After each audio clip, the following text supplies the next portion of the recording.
Hey everyone, Tony D with a final late night hot take. This one is about uh, I like to, people call it a conspiracy theory. I like to call it more of an urban legend that's developed. The I can't say it outright because I think YouTube might ban me, but I'm not sure. It's definitely getting flagged on Twitter, I think, or Facebook. I'm not sure which one, but it's the letter of the alphabet that starts with remember the guy who built the gadgets for James Bond, what they called him? Okay, like that plus the word anon. So letter anon, that thing. And like I said, I like to call it an urban legend because I think that's more appropriate. Conspiracy theories to me are more like, they've got more of a negative connotation, and it's about, uh, just sort of muddying the waters somewhat, or pushing forth theories that aren't true. I think the anon uh, deal, urban legend, whatever you want to call it, is more of a kind of a positive thing. It's something like, that everybody who supports Trump kind of wishes it was true because it's kind of a great thing. Like there's this great guy inside, ensconced in the administration, looking out for Trump and giving us little clues about what's going to happen. And, I got into it early on a little bit when it wasn't that popular. And I instantly was like, well, what are all these clues? I don't have time to decipher all this. Like, it was very sort of clunky. And now it's a little more mainstream, if you will. But Twitter's blowing up about it because they're saying James Comey and John Brennan are finally going to be indicted for treason. Now, I don't know. I don't think they can be indicted for treason. I don't think that would work. But I do think John Brennan definitely lied to Congress. I mean, that has been well established. And he should be prosecuted for that. It's very obvious he lied to Congress, to me. At the very least, he should be investigated and tried. But I mean, that's on the record. Seems to be ample evidence that Brennan lied to Congress. Comey's a little murkier, but yeah, he's definitely got some stuff going on, and certainly, they could investigate him. They investigate everybody else in Washington. Why not these two a-holes? Will they actually be drained, drain the swamp kind of thing? Maybe. I don't know if this is a time thing. Maybe this is part of the October surprise, because this is the time of year we're going to start getting this stuff. But I got a text from Corey, shout out, who's very excited about this news. And, I think you have to be very careful because I think the letter anon phenomenon is it's blown up. It's blown out of proportion. Now, I don't think, the media, of course, use it as a smear to smear anybody who, believes in other theories. And then they say, oh, they believe that. And they believed in the letter conspiracy too, that kind of thing. You're a bunch of stupid idiots for believing that. You're a bunch of violent people and blah, blah, blah. It's more of like a fun meme in a lot of respects. I don't think it's really hurting anybody. I just think it's probably more of a Trump supporter thing. It kind of keeps them going because they're getting these little clues like, oh, it's finally happening. It could backfire in that respect. I mean, if you look at it on its surface, it could be a psyop for the other side. Like they could build people up and then purposely let them down. Or it could be, it could be an advertising gimmick from the Trump campaign itself, a very sophisticated one, because it started out very much in obscurity and now sort of grown. Um, I think it's probably just wishful thinking that's kind of gotten out of control, um, which is fine. I don't think it's really hurting anybody. I don't think there's a tremendous amount of misinformation connected to it. I think what they're doing is they're taking information that comes out and then applying it selectively in order to make the urban legend grow. Um, because, like a psychic, the predictions that came out of this phenomenon were pretty vague and nebulous at first, and there hasn't been like a real specific. This could be it. I mean, this could be the specific prediction that changes the whole thing. Like, if Comey and Brennan get indicted tomorrow, it's going to be like, whoa. But I don't think it's going to be that clean cut. There's too many people involved in Washington for anything to be clean cut, because they're always fighting over everything, tooth and nail. There's too much at stake. It's too much money. It's too much power.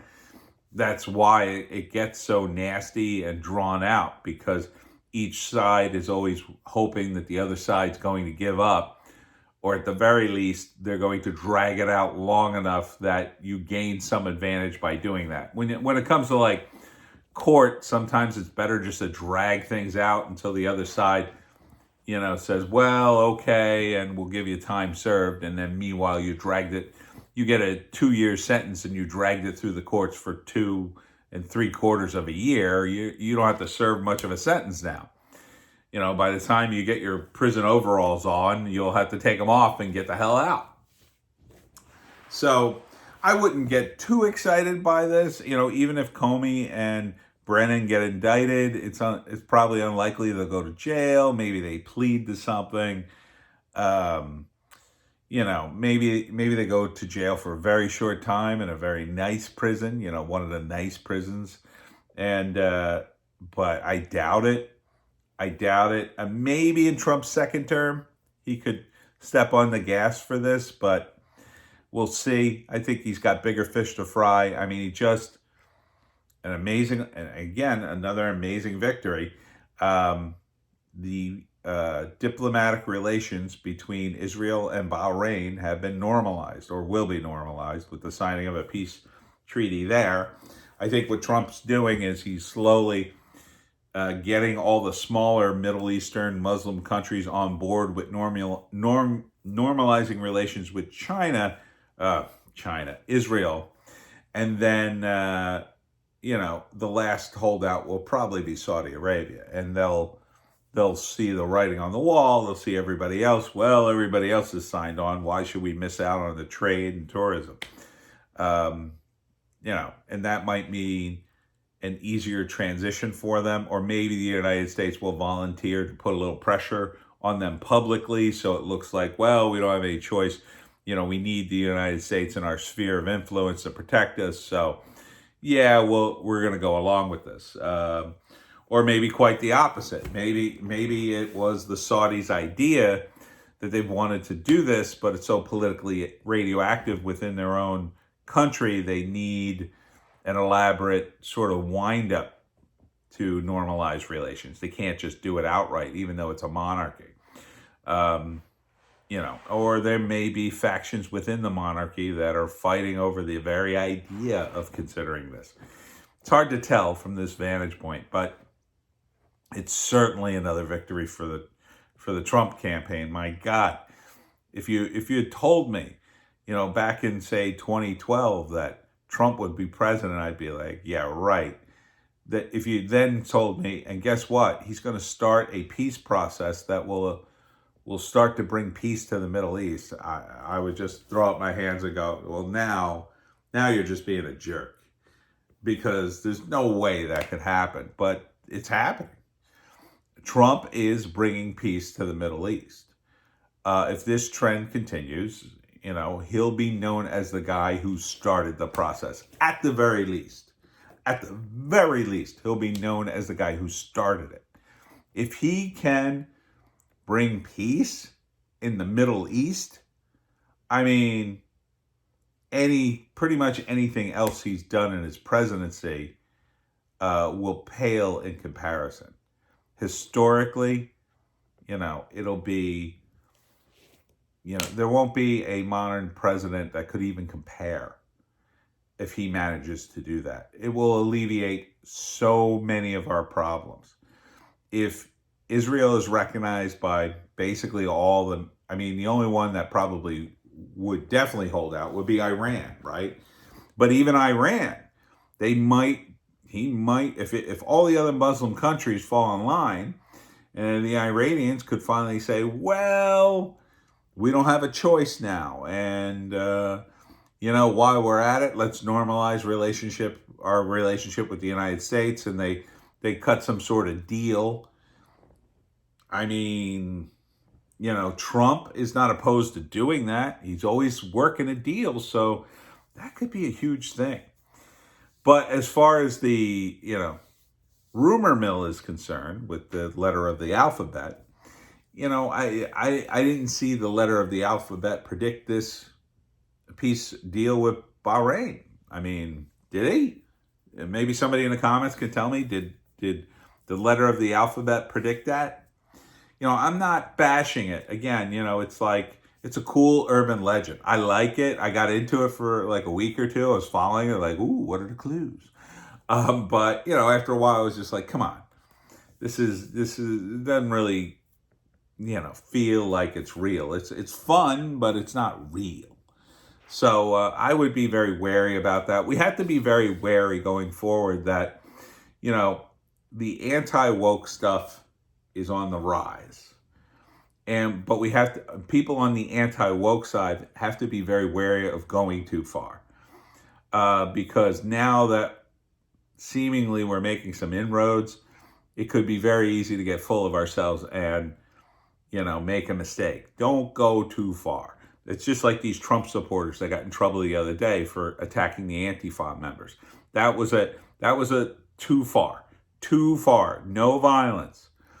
Don't give them the ammo to use against the movement or whatever, or Trump or yourself. Don't give them the ammo. Stay on the moral high ground. You don't use political violence. You obey the law, and you support the law. The best way to support the cops is to obey the law. You got to support the law, to obey the law, and support the cops. That's the best way you can support them. If you're going to break the law, you're just making it very complicated for the cops.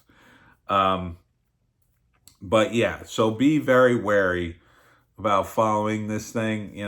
Don't get too excited because, understand that Comey and Brennan going to jail and Hillary and Obama going to jail and Edward Snowden and Julian Assange all being pardoned is a great and tempting thing to want and think that's going to happen. But it's because of that temptation, you have to be incredibly wary. Be wary, my friends. We'll see you next time.